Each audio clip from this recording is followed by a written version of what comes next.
Nigeria is a disgrace. The whole thing is a disgrace. They're killing people by the thousands. It's a genocide, and I'm really angry about it.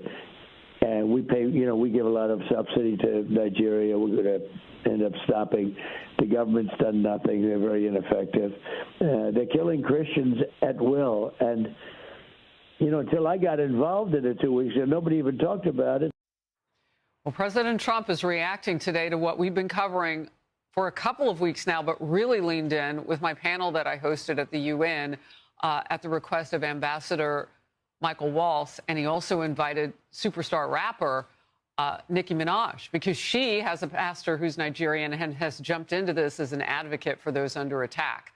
Horrific violence in Nigeria against mostly Christians, and a third mass kidnapping this week alone. So it's getting worse under President Tinubu over there.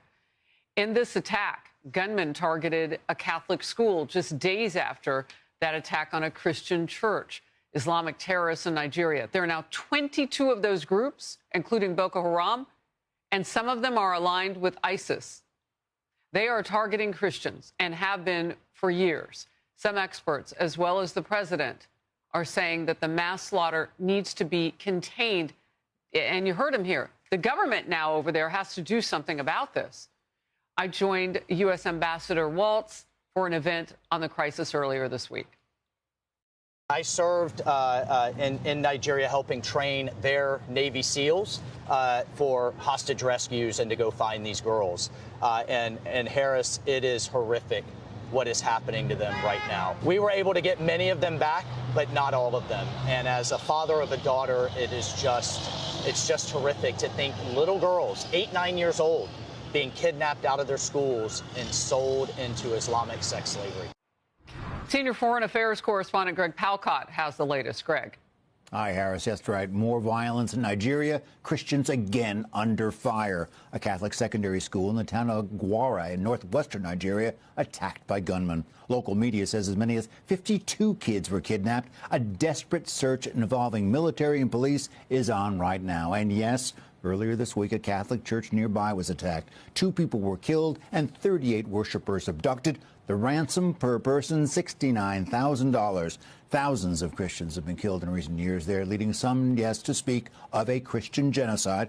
President Trump has branded Nigeria a country of particular concern regarding religious freedom, threatening to apply sanctions and send in U.S. troops.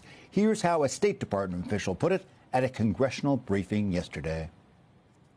The Trump administration is developing a plan to incentivize and compel the Nigerian government to better protect Christian communities and improve religious freedom. Still, the Trump administration and analysts say others are getting hurt, too, by Islamist terrorists, organized bandits, militants. 25 children were kidnapped at another school in western Nigeria on Monday. 1 escaped. That happened in a Muslim area. Harris, Nigerian officials claim they are not persecuting any religion, but many analysts say at the very least they are certain that the government officials are not protecting their own citizens. Back to you.